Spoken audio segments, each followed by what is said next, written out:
వాక్యంలోకి వెళ్దాం. ప్రార్థన జాన్ మహేష్ గారు ప్రార్థన చేస్తారు. తల్ల వంచినట్లయితే ప్రార్థన చేసుకుందాం. మహాపరిశుద్ధుడైన తండ్రి, కృపగల దేవ, నీ బంగారు పాదములకు వందనాలు స్తోత్రములు చెల్లిస్తున్నాను నాయన. పునరుద్ధారాధనలో నీ సన్నిధిలో మేము నడిపించిన విధానాన్ని బట్టి మీకు వందనాలు చెల్లిస్తున్నాం. ఎందరికో లేని భాగ్యం మాకు ఇచ్చిన తండ్రి నీకు వందనాలు. ఇప్పటి వరకు నాయన పాటల ద్వారా, ప్రార్థన మరియు ఆరాధన ద్వారా నేను స్తుతించుంటున్నాం, నేను గణపరిచుంటున్నాం తండ్రి నీకు వందనాలు. ప్రాముఖ్యమైన సమయంలో ఉంటుండగా దేవా, నీ వాక్యం వినుటకు దేవా మీరే మీ కృపలో మమ్మల్ని బలపరచుమని, నీ దాసుని ద్వారా మీరు మాతో మాట్లాడమని, మీ పరలోక స్వరమును పరిశుద్ధాత్మ ద్వారా మాకు వినిపించమని, మీ దాసుని ఎత్తిపట్టుకొని నీ బోరగా శబ్దంగా వాడుకొని మాకు కావాల్సినటువంటి ఆత్మీయ ఆహారం మాకు వినిపించమని, వినగలిగే చెవులు గ్రహించే మనస్సు హృదయం మాకు దయచేయమని, సమస్త ఘనత మహిమ నీకే అర్పిస్తూ యేసు పరిశుద్ధ నామములో ప్రార్థన అడిగి వేడుకొని పొంది ఉన్నాము తండ్రి, ఆమేన్. దేవునికి మహిమ కలుగును గాక. హల్లెలూయా. సంతోషంగా ఉన్నారా? సంతోషంగా చెబుదాం హల్లెలూయా. దేవుని వాక్యంలో కొన్ని శ్రేష్టమైన విషయాలు నేను మీకు జ్ఞాపకం చేస్తాను. ప్రేమిన వర్లరా, కొంతమంది వెళ్ళిపోయేవారు మన జీవితంలో నుండి. ఎవరు వెళ్ళిపోయేవారు? వారి గురించి నేను కొన్ని విషయాలు నేను చెబుతాను. ఒకసారి మీరు కనుక మొదటి రాజుల గ్రంథం 1వ అధ్యాయం 49వ వచనాన్ని 50వ వచనాన్ని మనం చదువుదాం. అందుకు అదోనియా పిలిచిన వారు భయపడి లేచి తమ తమ ఇండ్లకు వెళ్ళిపోయిరి. అదోనియా సొలొమోనుకు భయపడి లేచి బయలుదేరి బలిపీఠపు కొమ్ములను పట్టుకొనెను. చిన్న ప్రార్థన చేసుకుందాం. పరిశుద్ధుడా, మాతో మాట్లాడండి. నిలుచున్న నేను నిమిత్త మాత్రం అల్పుడిన యోగుడను నిరతరును, కానీ నీవు గొప్ప దేవుడవు. నీ యొక్క మాటలు, నీ జాడలు సారం ఎదజలుచున్నవి. వినే మనస్సు, గ్రహించే జ్ఞానం, నెరవేర్చి అన్వయించుకునే మనస్సాక్షి దయచేయమని యేసు నామములో ప్రారంభిస్తున్నాము తండ్రి, ఆమేన్. రాజైన దావీదు పెద్దవాడైపోయాడు, వృద్ధుడైపోయాడు, మంచాన పడి ఉన్నాడు. కనీసం లేచి 4 అడుగులు కూడా వేయలేనంత పెద్ద వయసుకు వచ్చేసాడు. ఆ సందర్భంలో రాజుగారు ముసలివాడు అయినప్పటికీ, ఇదిగో ఈయన మీకు యువరాజు లేదా ఈయన మీకు రాజుగా ఉంటాడు అని ఎవరికీ చెప్పట్లేదు. సింహాసనం ఖాళీగా ఉంది, రాజుగారి కుర్చీ ఖాళీగా ఉంది. ఇప్పుడు ఎవరు రాజుగారు అనేటువంటి ప్రశ్న ఇంకా ఎవరిలో తలెత్తలేదు. ఎందుకంటే దావీదు ఇంకా బ్రతికే ఉన్నాడు, మంచాన పడి ఉన్నాడు. వాళ్ళు ఏమనుకుంటున్నారంటే దావీదు చాలా గట్టివాడు, చాలా బలవంతుడు, కాబట్టి ఏదో ఒక రోజు సింహాసనం దగ్గరికి వచ్చి ఆయన చనిపోయేదాకా ఏలుబడి చేస్తాడు. ఆయన తర్వాత యువరాజు ఎవరో ఆయన అనౌన్స్ చేస్తాడు. ఆయన కుమారులలో ఎవరిని రాజుగా ఎంచుతున్నాడో ఆయన చెబుతాడని అందరూ ఎదురు చూస్తున్నారు. ఈ లోపల ఒకడు ఏం చేశాడంటే, ఎంట ఒక 50 మందిని పెట్టుకొని నేనే రాజును అన్నట్టుగా ఊర్లో తిరుగుతున్నాడు. వాడెవడో బయటవాడేం కాదు, దావీదుకు ఒక రకంగా కుమారుడే అవుతాడు. అదోనియా వాడి పేరు. బాగా వినండి. చాలామందిని వెంటేసుకొని, ఒక 50 నుంచి 100 మందిని వెంటేసుకొని రథం మీద తిరుగుతూ అన్ని విషయాల్లో తానే రాజును అన్నట్టుగా ప్రవర్తిస్తున్నాడు. కొంతమంది ప్రజలు చూస్తున్న వారు అనుకుంటున్నారు, అరే దావీదు ఇతని గురించి ఏమి అనౌన్స్ చేయలేదు కదా, ఇతను రాజు అని దావీదు చెప్పలేదు కదా, ఏంటి ఇలా చేస్తున్నాడు అని అనుకున్నారు. కానీ యువరాజు కాబట్టి ఏమన్నంటే మా ప్రాణాలే పోతాయని మౌనంగా ఉండి పక్క నుండి చూస్తూ ఉన్నారు. ఇటువంటి పరిస్థితుల్లో ప్రియమైన వాళ్ళరా, అదోనియా 50 మందినో లేకపోతే 100 మందినో వెంటేసుకొని తిరుగుతున్నప్పుడు రాజుగారి దగ్గర నుంచి అనౌన్స్మెంట్ వచ్చింది. ఇదిగో అదోనియా, రాజువు నువ్వు కాదంట, సొలొమోను రాజు అంట. ఎవరు రాజు? సొలొమోను రాజు అంట. పెద్ద ఆయన చెప్పాడు సొలొమోను రాజు అంట. అనగానే అదోనియాలో భయం పుట్టింది. ఎందుకు భయం పుట్టింది? వాడు సహోదరుడే కదా నాకు, సరే పోనీలే ఆయన రాజు అవుతున్నాడు అని అనుకోవచ్చు కదా. ఎందుకు భయం పుట్టిందంటే, మనోడు ఒక ఫంక్షన్ ఏర్పాటు చేశాడు. ఎవరు? అదోనియా. ఏమని ఫంక్షన్ ఏర్పాటు చేశాడు? ఇక నుంచి మా నాన్నగారు మంచాన పడి ఉన్నారు, ఇక నుంచి నేనే రాజును అని బహిరంగంగా చెప్పకనే చెబుతూ, అంటే ఓపెన్గా చెప్పలేదు, ఎందుకంటే దావీదు చెప్పంది అది చెల్లదు. కానీ ఒక పెద్ద విందు ఏర్పాటు చేసి రాజకుటుంబీకులందరినీ పిలిచాడు. అందరినీ పిలిచి ఒక సొలొమోన్ని పిలవాలా. ఎవరిని పిలవాలా? ఒక సొలొమోన్ని పిలవాలా. అతనికి ముందే డౌట్ ఉంది, ఇతను రాజు అవుతాడేమో, ఇతను రాజు అవుతాడేమో. అప్పటికే మరి బేత్షెబాకు మాట ఇచ్చాడు కదా దావీదు, ఆ మాట తెలుసు అదోనియాకు. అందుకే సొలొమోనును పిలవలా. కానీ సొలొమోను రాజు అయ్యాడని తెలిసిన మరుక్షణమే గుండెలు పగిలిపోయాయి అదోనియాకి. చుట్టూ ఉన్నటువంటి వారందరూ వీళ్ళు నా ఎంట తిరుగుతున్నారు, నా ఎంట ఉన్నారు, వీళ్ళు నా వాళ్ళు, నాతో ఉన్నారు అని అనుకున్నాడు. కానీ ఎవరిండ్లకు వాళ్ళు వెళ్ళిపోయారు. అరే బాబు, నువ్వు రాజు అవుతావేమో అని నీ ఎంట తిరిగాం, కానీ లేకపోతే నీ మొహం ఎవడు చూస్తాడు అని ఎవడి ఇండ్లకి వాళ్ళు వెళ్ళిపోయారు. ప్రేమైన వాళ్ళరా, ఇక్కడ అదోనియా గురించి పక్కన పెడదాం. ఇక్కడ వెంట ఉన్న వారి గురించి నేను చెబుతున్నాను. అతడు రాజు అవుతాడని వెంట తిరిగారు, రాజు అవ్వడు అని తెలిసి ఇంటికి వెళ్ళిపోయారు. మీ జీవితంలో కూడా కొంతమంది మీ వెంట ఉండి మిమ్మల్ని విడిచిపెట్టి వెళ్ళిపోయేవారు ఎలా ఉంటారంటే, నీవు ఒకవేళ అవసరం పడతావనో, లేదా నువ్వు ఒకవేళ గొప్పవాడి అవుతావనో, లేకపోతే నీ ద్వారా భవిష్యత్తులో ఏదైనా అవసరం ఉందనో వారికి తెలుసుకొని వారు నీ వెంట ఉండి నీ వెంట నడుస్తూ నీ వెంట స్నేహం చేస్తూ నీకు మేమున్నాం అన్నట్టుగా భరోసా ఇస్తూ చివరాఖరికి నీ దగ్గర వాళ్ళ పని జరగదు, లేదా నీ దగ్గర వాళ్ళు ఆశించింది దొరకదు, లేదా నువ్వు పెద్ద గొప్పోడివేమీ కాదు అని వారు ఎంచుకున్నారంటే నిన్ను క్షణంలో వదిలేసి వారు వెళ్ళిపోతారు. మీ జీవితంలో కూడా వీరు నా వెంట ఉన్నారు, వీరు నాకు తోడున్నారు, వీరు నాతో ఉన్నారు, వీరు నా వాళ్ళు అని అనుకున్నటువంటి వారు మిమ్మల్ని విడిచిపెట్టి వెళ్ళిపోయినటువంటి సందర్భాలు మీకు ఎదురుపడే ఉండవచ్చు. కాబట్టి ప్రియమైన వాళ్ళరా, మనుష్యులను నమ్మి నువ్వు మోసపోవద్దు.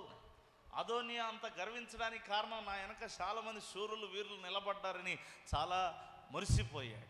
వీధులు పట్టుకొని తిరిగాడు, రథాలు వేసుకొని తిరిగాడు, ఫోజులు కొడుతూ తిరిగాడు. కానీ చివరాఖరికి అతని పరిస్థితి ఎలా అయిపోయింది చూడండి. బలిపీఠపు కొమ్ములే అతనికి ఆశ్రయమయ్యాయి. గట్టిగా చప్పట్లు కొడుతూ దేవుని స్తుతిద్దాం. హల్లెలూయా. ఇప్పుడు చదువుతారా మాట? 1 రాజుల గ్రంథం 1వ అధ్యాయం 49వ వచనాన్ని మనం చూద్దాం. అందుకు అదోనియా పిలిచిన వారు భయపడి లేచి తమ తమ ఇండ్లకు వెళ్ళిపోయి.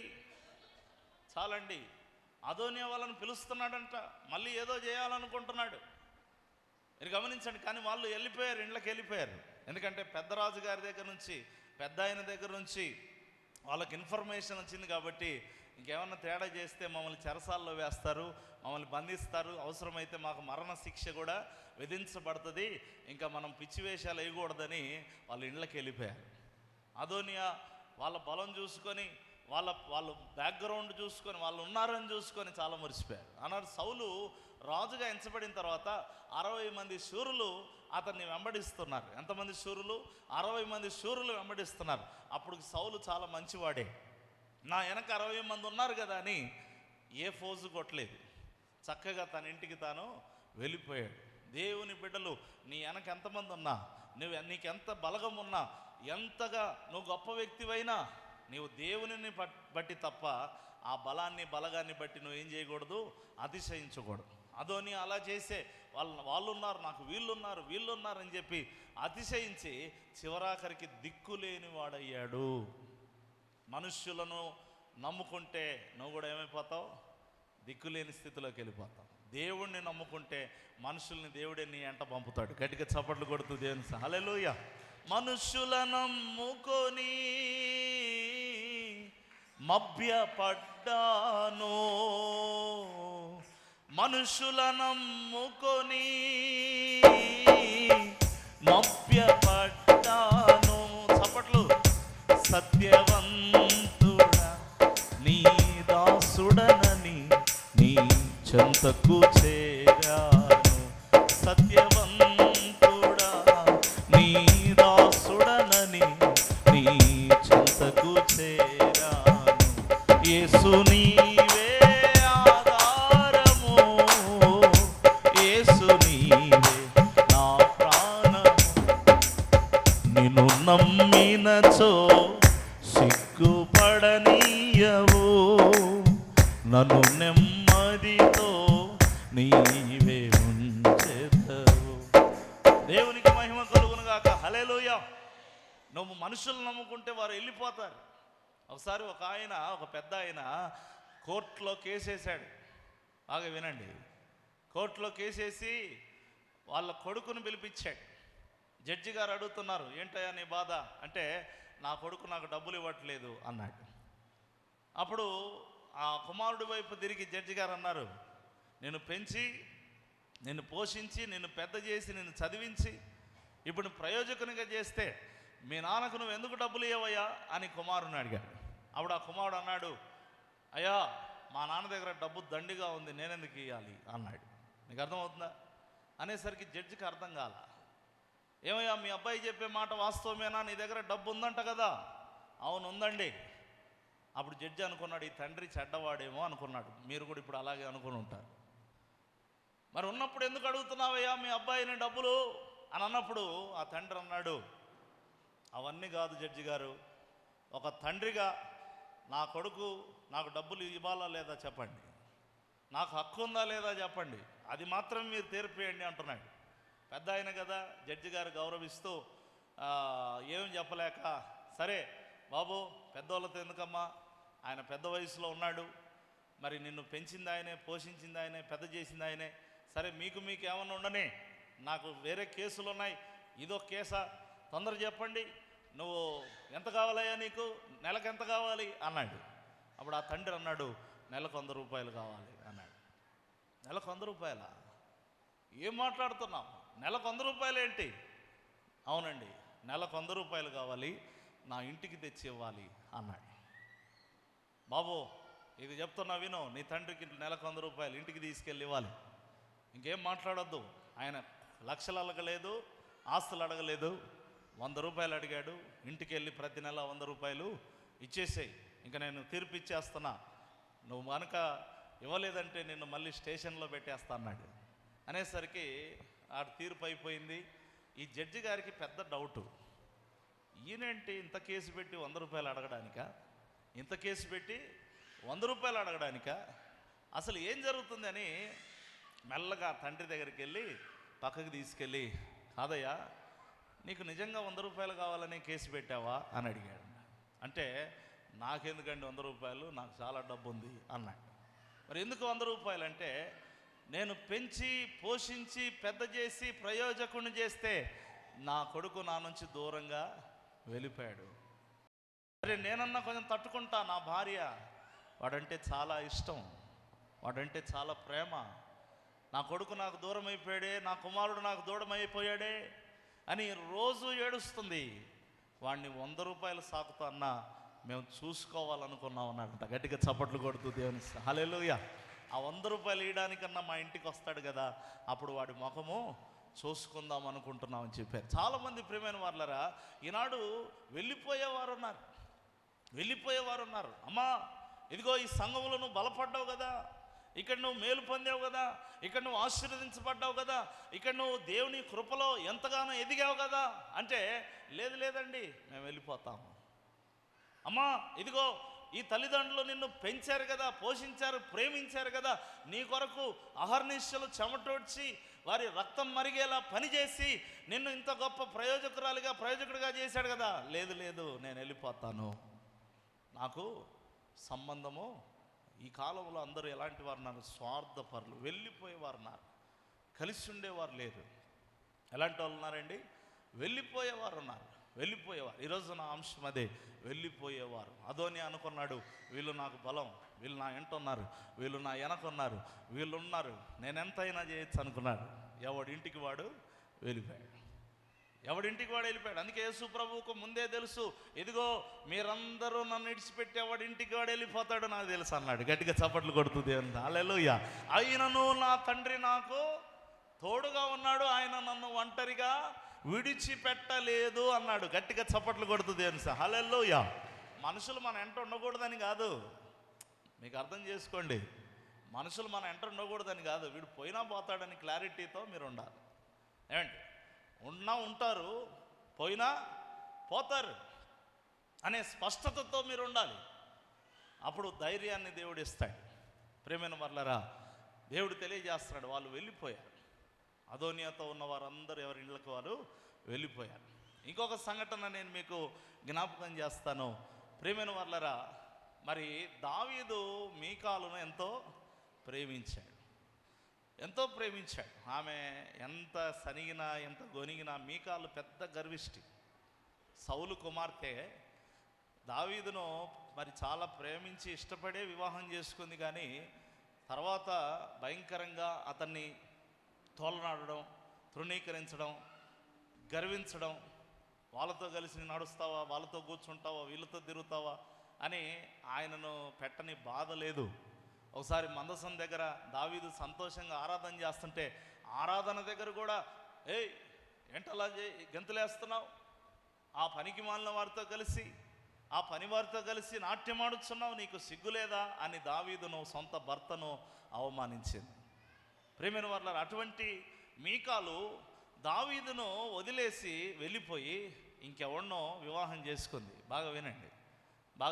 దావీదు తర్వాత తన మరి రాజ్యంలో రాజరికంగా తాను ముందుకెళ్ళిపోతూ ఉన్నాడు.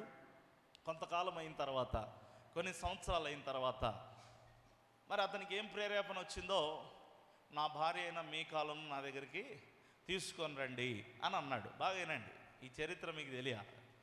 నా భార్య అయిన మీకాలుని నా దగ్గరికి తీసుకొని రండి అంటే నేనేమనుకుంటానంటే, ఒకవేళ నేను పోయే లోపల ఆమె కూడా ఏమన్నా ఇచ్చేసి పోదాం, ఆమెకు కూడా ఏదన్నా ఆస్తి పంచుదాం, లేదా ఆమెకు కూడా ఏదన్నా ఆ డబ్బు ఇద్దాం, లేదా ఆమెకు కూడా ఏదన్నా ఆశీర్వాదాన్ని పంచుదాం. సరే వదిలేసిపోతే పోయిందిలే, లేకపోతే ఆమెను ఎందుకు పిలుస్తారు, పేడు వదిలిపోయింది అనుకుంటారు. మామూలుగా అయితే పేడు వదిలిపోయింది, మెంటల్ దూరం అయిపోయింది అని అనుకుంటారు. కానీ మళ్ళీ పిలుస్తున్నాడు, దగ్గరికి పిలుస్తున్నాడు. ప్రియమైన వారలారా, అప్పుడు మీకాలు తన భర్తను వెంట పెట్టుకొని దావీదు దగ్గరికి బయలుదేరింది. మీకాలు తన భర్తను వెంట పెట్టుకొని దావీదు దగ్గరికి బయలుదేరినప్పుడు దావీదును సమీపిస్తున్న సందర్భంలో ఏం జరిగిందో మీరు ఒకసారి చూడండి. పరిశుద్ధ గ్రంథములో నుంచి 2 సమూయేలు గ్రంథం 3వ అధ్యాయము 15వ వచనం త్వరగా మనం ధ్యానించుకుందాం. ఇష్బోషేతు దూతను పంపి లాయిషు కుమారుడగు పల్తీయేలు అను దాని పెనిపిటి యొద్ద నుండి మీకాలును పిలవనంపెను. దాని పెనిమిటి బహూరీము వరకు దాని వెనక ఏడ్చుచూ రాగా అబ్నేరు తిరిగి పొమ్మెనను గనక అతడు వెళ్ళిపోయాను.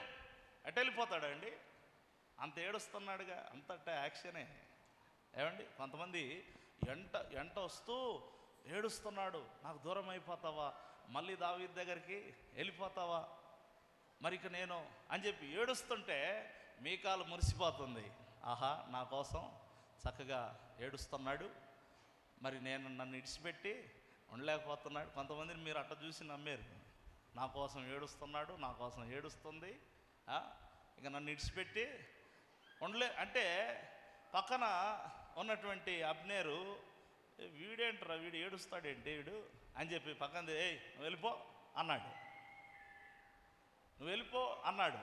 అంటే సరే మీకాలు, నేను వెళ్ళొస్తా. మరి ఏంటి వెళ్ళొస్తావా, అదేంటి ఇందాక నా ఎంట వస్తూ ఏడ్చావే, నా ఎంట ఉండి ఏడ్చావే, అదే ఏడ్చాలే కానీ వెళ్ళిపోతా, ఏడ్చాను కానీ నీతో ఉండి నీ కొరకు ఏడుస్తున్నారు, నీ కొరకు కన్నీరు గారుస్తున్నారు, లేకపోతే నువ్వంటే మరి వారి గుండె నిండా ప్రేమ ఉంది అని నువ్వు నమ్మేవు.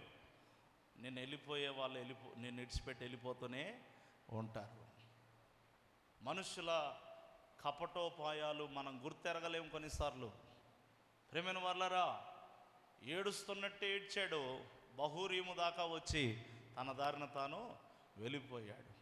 ఈరోజు నీ జీవితంలో కూడా అయ్యో వాళ్ళు నా కొరకు ఏడుస్తుంటే, వాళ్ళు నా కొరకు బాధపడుతుంటే, వాళ్ళు నా కొరకు ఇంత ఆందోళన చెందుతుంటే నన్ను ఎప్పటికీ విడిచిపెట్టరు, వీళ్ళు నాతోనే ఉంటారు జీవితాంతం అని అనుకున్నా, ఇప్పుడు నన్ను వదిలేసి వెళ్ళిపోయారు. నీ జీవితంలో కూడా అలాంటి వారు నీకు ఎదురై ఉంటారు. వీళ్ళు నా కొరకు ఏడుస్తున్నారు కదా, నా కొరకు వీళ్ళు బాధపడుతున్నారు కదా, వీళ్ళు నాతో ఉంటారు అని నువ్వు అనుకుంటున్నటువంటి వారు నిన్ను వదిలేసి వెళ్ళిపోయారు. నేను మరొకసారి చెబుతున్నా, మనుషులు నిన్ను వదిలేసి వెళ్ళిపోతారు. నీ సొంత రక్త సంబంధికులు కావచ్చు, బంధువులు కావచ్చు, లేకపోతే నీ సొంత భర్త కావచ్చు, భార్య కావచ్చు, ఎవరైనా కావచ్చు. ప్రేమైన వారలారా, వారు నీ కోసం ఏడుస్తున్న వారై ఉండొచ్చు, కానీ నిన్ను వదిలేసి వెళ్ళిపోవాల్సి వస్తే వెళ్ళిపోవడానికి కూడా సిద్ధమవుతారు. అందుకే స్థిరమైన బంధం ఏదైనా ఈ లోకంలో మనకు దొరకాలి అంటే అది ఒకే ఒక యేసు ప్రభు యొక్క బంధం. గట్టిగా నమ్మిన వాళ్ళు చప్పట్లు కొడుతుందాం దేవుని. హల్లెలూయా. ఇహలోక బంధాలు మరచి నీ ఎదుటే నేను నిలచి, ఇహలోక బంధాలు మరచి నీ ఎదుటే నేను నిలచి, నీవిచ్చు బహుమతులు నే స్వీకరించే, నిత్యానందము నే పొందు ప్రశాంత వేళ. ఏమౌదునో నేనేమౌదునో, ఏమౌదునో నేనేమౌదునో, ఎవరు సమీపించలేని తేజస్సులో నివసించు నా యేసయ్యా. దేవునికి మహిమ కలుగునుగాక. హల్లెలూయా, హల్లెలూయా. దయచేసి గమనించండి. నేను మామూలు ఒక జోకు వీడియోలో చూశాను. భార్య పోతుందని ఏమండి విపరీతంగా ఏడుస్తున్నాడు. అయ్యో అయ్యో అని ఏడుస్తున్నాడు. ఆమె టాటా చెప్తున్నప్పుడు ఏడుస్తున్నాడు. ఆమె వెనక్కి తిరిగినప్పుడంతా ఏడుస్తున్నాడు. ఆమె ఒక 4 అడుగులు ముందుకేస్తుంది, మళ్ళీ వెనక్కి తిరిగి చూస్తే మళ్ళీ అయ్యో అని ఏడుస్తున్నాడు. ఆమె అట్ట పోయి అట్ట టర్నింగ్ తిరగగానే వీడు పండగ కాదు, మామూలుగా కాదు, పోయింది అని చెప్పి ఏం చేస్తున్నాడు, నీ కోసం ఏడుస్తున్న వాళ్ళందరూ నీ అంటుంటారని కాదు, కొంతమంది ఏడ్చినట్టు నటిస్తారు, బాధపడుతున్నట్టు నటిస్తారు, కష్టాల్లో నీ వెంట ఉండరు, సమస్యలు వచ్చినప్పుడు నిన్ను వదిలేసి వెళ్ళిపోతారు. ఎవరెవరో ఎదురవుతుంటారు, ప్రాణానికి నా ప్రాణం అంటారు, కష్టాలలో వారు కదలిపోతారు, కరుణగల యేసు నీతో ఉంటాడు, కరుణగల యేసు నీతో ఉంటాడు. ఎవరికి ఎవరు ఈ లోకంలో చివరికి యేసే పరలోకంలో, ఎవరికి ఎవరు. హల్లెలూయా. ఒక అతనికి 3 స్నేహితులు ఉన్నారంట. బాగా వినండి, ముగిస్తా. 3 స్నేహితులు ఉంటే 3ని అడుగుతున్నాడంట, నేను చనిపోతే నాతో పాటు మీరు వస్తారా అన్నాడు. అప్పుడు మొదటి స్నేహితుడు అన్నాడంట, నీకు ఆఖరి ఊపిరినంత వరకు నేను నీతోనే ఉంటా, ఊపిరి పోయిన తర్వాత నేను నీతో ఉండలేను కూడా అని అన్నాడంట. సరే, నిజాయితీగా ఒప్పుకున్నావు. మరి రెండో స్నేహితుడు, మరి నీ సంగతి ఏంటి, నువ్వు వస్తావా నేను చనిపోతే నాతో పాటు? ఖచ్చితంగా చనిపోయిన వెంటనే ఊపిరి వదలంగానే వెళ్ళిపోతానని వాడు చెప్తున్నాడు కదా, నేను చెప్తున్నా శ్మశానం దాకా వస్తా. ఎక్కడి దాకా వస్తా? శ్మశానం దాకా వస్తా.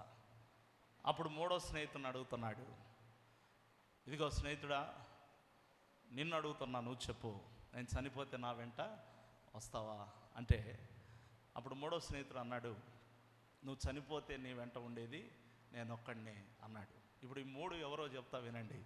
మొదటిది డబ్బు. ఆ డబ్బు చనిపోయిన ఆఖరి శ్వాస వరకే ఉంటుంది. కుటుంబీకుల జోబులు పెట్టి లాగేస్తారు. నీ చేతిలో ఆ జోబులో 10,000 పెట్టుకొని చచ్చిపోయాడమ్మా, పోనీలే మట్టిలో పెడతారా? మెల్లగా జోబులో నుంచి దాన్ని తీసేస్తారు, రింగులు పెరికేస్తారు, కమ్మలు పెరికేస్తారు, అన్నీ పెరికేస్తారు, నిన్ను ఒట్టి శవంగా సమాధిలో పెడతారు. అందుకే డబ్బు అనింది, నువ్వు చనిపోయే ఆఖరి ఊపిరి దాకా నీతో ఉంటా, ఊపిరి పొంగనే నీ దగ్గర ఉండలేను. రెండవ స్నేహితుడు అని చెప్పాను కదా, వాళ్ళు కుటుంబీకులు, బంధువులు, వాళ్ళు అన్నారు నువ్వు చనిపోతే ఖచ్చితంగా వచ్చి నిన్ను సమాధి చేస్తాం. సమాధి చేసేది వాళ్ళే కదా, కుటుంబీకులు, బంధువులు చేస్తారు. అందుకే రెండో స్నేహితుడు అన్నాడు, ఖచ్చితంగా శ్మశానం దాకా నీ వెంట వస్తా. మూడో స్నేహితుడు దేవుడు మనలో ఉంచిన ఆత్మ. కొడుతూ దేవుని హల్లెలూయా, హల్లెలూయా.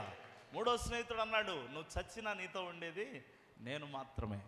ఆ ఆత్మను నువ్వు దృష్టించాలి. ఆ ఆత్మ నీకు తోడుగా ఉన్న దేవుడు ఊదిన జీవవాయువు, ఊపిరి, అది నిత్యము నిలిచేది. మన్నైనది మంటికి కలిసిపోతుంది, దుమ్ము ధూళిగా మారిపోతావు. కానీ ఆత్మ నీతో ఉంటుంది. ఆత్మ జీవము కలగది. ఆత్మ దేవుని యొద్దకు చేరాలనే తాపత్రయం నీలో ఉండాలి. మనుషుల కొరకు తాపత్రయ పడవద్దు. నీ ఆత్మ మాత్రమే నీతో ఉంటుంది. ఆ ఆత్మను నువ్వు ఆర్పొద్దు. జీవాత్మగా దేవుడు ఊదాడు, దానికి పరిశుద్ధాత్మను తోడు చేసి పరలోక రాజ్యానికి రెండింటిని కలిపి చేర్చవలసిన బాధ్యత నీ మీద ఉంది. దేవునికి స్తోత్రం, హల్లెలూయా. ఏ రెండింటిని చేర్చాలి? ప్రాణమును, ఆత్మను. తర్వాత పునరుద్ధాన దినమందు మహిమ శరీరాన్ని దేవుడే అతికిస్తాడు. అది నీ పని కాదు. ముందు నీ ప్రాణాన్ని, ఆత్మను నువ్వు దేవునికి అప్పగించుకో. కాబట్టి ఈరోజు నేను తెలియజేస్తా ఉన్నాను, మరి మురిసిపోయింది ఏమండి, మురిసిపోయి నా భర్త నా ఇంట వస్తున్నాడు, నా ఇంట వస్తున్నాడు, ఇప్పుడు దావీదుకు చూపిస్తా, నిన్ను వదిలేసిగా అని చూపిస్తా అంటే వాడాడి మధ్యలో వెళ్ళిపోయా. నా కొరకు ఏడ్చేవాడు ఒకడున్నాడు, నా కొరకు ఏడుస్తున్నారు, కన్నీరు కారుస్తున్నారు, నువ్వు వదిలేస్తే వదిలేసావు అని చెప్పి దావీదు దగ్గర ఏదో చూపించుకోవాలనుకుంది. వాడు ఏడ్చేవాడు మధ్యలోనే వెళ్ళిపోయాడు. నీకు అర్థమవుతుందా? తల్లిదండ్రుల కంటే లేకపోతే ఇంకొకరి కంటే ఎక్కువగా ఎంచుకొని, అమ్మో వాళ్ళు నా కోసం ఏడుస్తున్నారు, వీళ్ళు నా కోసం ఏడుస్తున్నారని భయంకరమైన తప్పుడు నిర్ణయాలు తీసుకోవద్దు.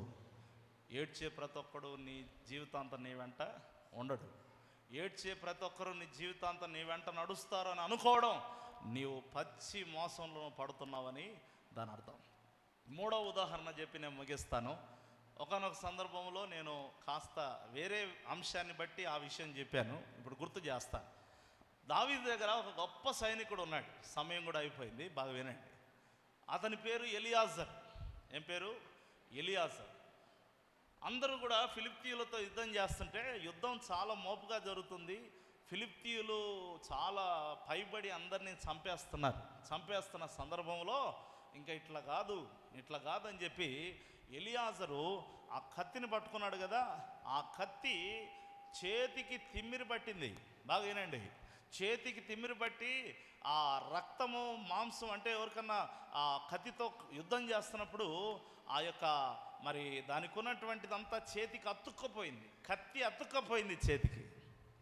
కత్తిని వదలట్లా, యుద్ధం చేస్తున్నాడు. వెనక్కి తిరిగి చూశాడు.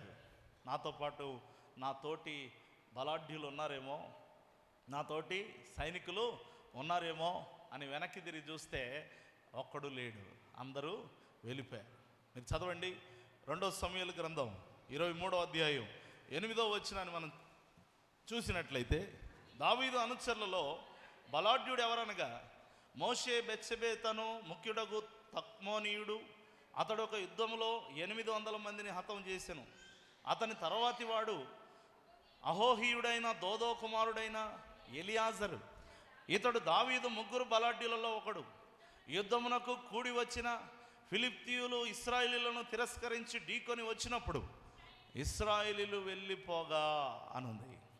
ఏం చేశారు? ఇశ్రాయేలీయులు వెళ్ళిపోయారు. నీ యుద్ధ సమయంలో నీతో ఉండకుండా వెళ్ళిపోయే వాళ్ళు ఉంటారు.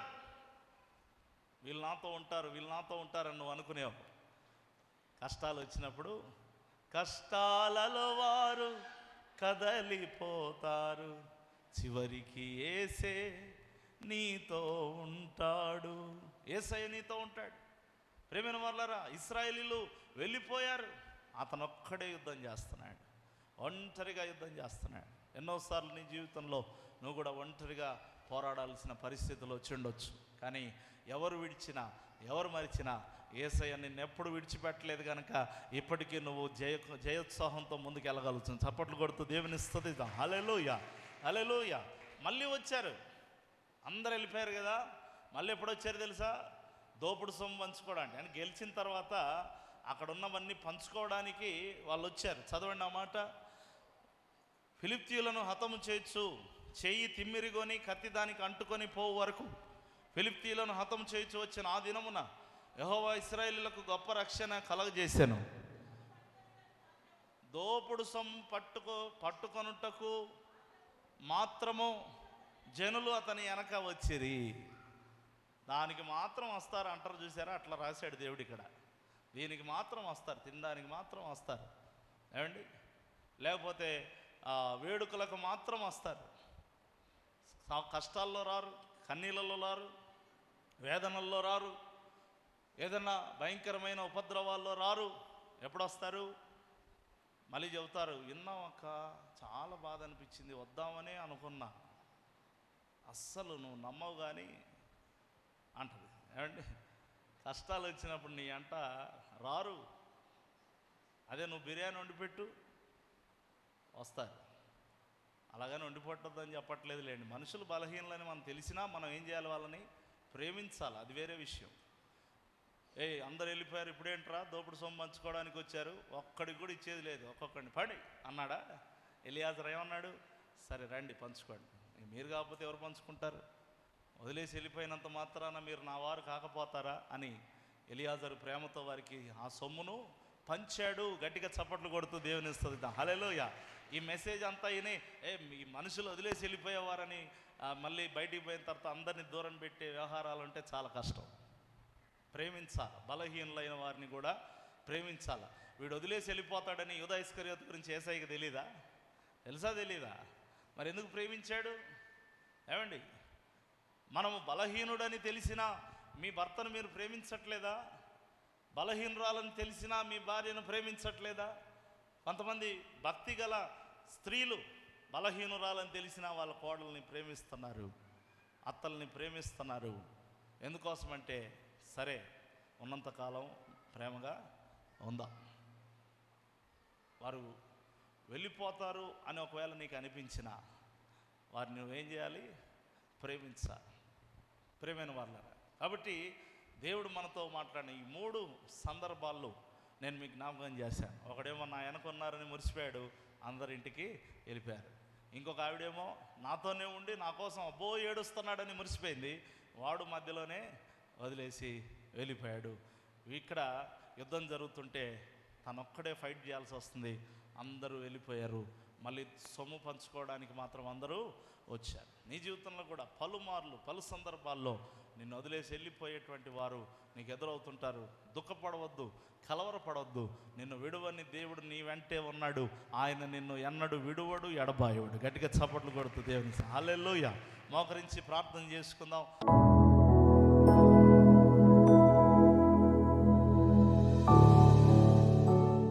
దేవుడు మనతో మాట్లాడిన మాటలు మన హృదయంలో ఫలించున్నట్లుగా ఒక్కసారి మనస్ఫూర్తిగా ఎవరో నిన్ను విడిచిపెట్టి వెళ్ళిపోయారని నువ్వు బాధపడొద్దు, కృంగిపోవద్దు. అయ్యో నా బిడ్డ నన్ను విడిచిపెట్టి వెళ్ళిపోయింది, అయ్యో నా కుమారుడు నన్ను విడిచిపెట్టి వెళ్ళిపోయాడు, అయ్యో వీళ్ళు విడిచిపోయారు, నేను ఎంతో ప్రేమించాను, వాళ్ళు నన్ను విడిచి వెళ్ళిపోయారని మనుషుల కోసం ఎంతకాలం బాధపడుతూ కూర్చుంటావు? లే, దేవుడు నీ పక్షంగా ఉన్నాడని తెలుసుకో, దేవుడు నీతో ఉన్నాడని గ్రహించు, దేవుడు నిన్ను విడవడని గ్రహించు. మనుషులను నమ్ముకొని నువ్వు మోసపోవద్దు, మభ్యపడొద్దు. మనుషులు నీ వెంట ఉంటారో ఉండరో నీవు చెప్పలేవు, కానీ దేవుడు మాత్రం నిన్ను విడవడు. నీ కొరకు ప్రాణం పెట్టాడు, నీ కొరకు ఆయన తన ఆఖరి బొట్టు వరకు రక్తాన్ని చిందించాడు. ఆయన నిన్ను ఎప్పటికీ విడవడు, ఎడబాయుడని తెలుసుకొని మనుషుల ప్రేమలలో మభ్యపడొద్దు, మనుషుల బంధాలలో స్థిరపడొద్దు. ఇహలోక బంధాల కంటే దైవికమైన బంధం గొప్పదని తెలుసుకో. దేవుని యొక్క సన్నిధిలో బలపడు. పరిశుద్ధుడా విత్తబడిన వాక్యాన్ని నీరుకట్టి ఫలింపొచ్చేయండి. ప్రతి ఒక్కరూ వినుచున్నవారు ఈ మాటలు వారి హృదయములో ముద్రవేయమని ప్రార్థిస్తూ యేసు నామములో పొంది ఉన్నాము తండ్రి, ఆమేన్. ఆమేన్. ఆమేన్ అన్నప్పుడు ఆమేన్ అనండి, హల్లెలూయా అన్నప్పుడు హల్లెలూయా అనండి.